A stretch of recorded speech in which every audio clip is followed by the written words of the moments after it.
前总统赖清德5日控要上任幕，中国解放军今日展开伟大军演。国安局长蔡明监早起是伫会议指出讲，6月到11月是中共固定军演的季节，今日加强来对待演习的国安局会密切来关注。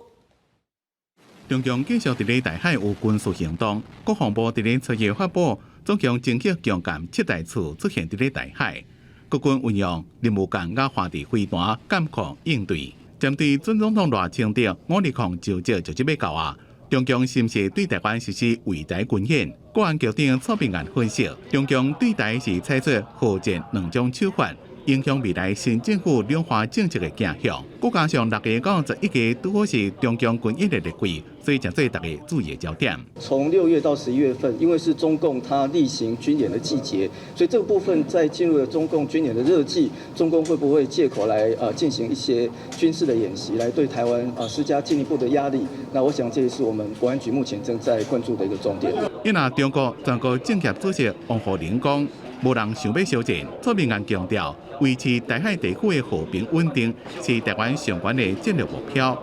也希望两岸会当加强合作，避免情势失去控制。另外，国民党的立委黄仁随团访问中国，被质疑有泄露国防的疑虑。民进党林楚英指出，立委有可能将这涉密的漏洞，应该修法管制到大陆。蔡明安回应讲，反渗透是国际主要立法的趋势，但是国民党的马文君正不满。反呛讲，民进党是自我限制。过去几年，我们的法规规范里面，对于行政部门已经做了相关的一个蛮严格的规范。那假如立法部门也能够有相关的讨论，或有一些相关的规范，我们也不要做国会外交啊，你哪里都不应该去。今天是你自己身份，还有你自己的行为，自己要去把它拿捏，犯法就办，包括过去的一并来查。针对着如何强化国家关键的基础设施，蔡明安表示，会做好双闭环系统加巡检的机制。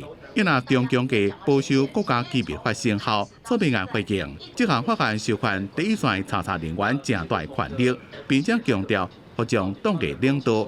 国安局会继续对中共嘅内部发展收集情报。记者综合报道。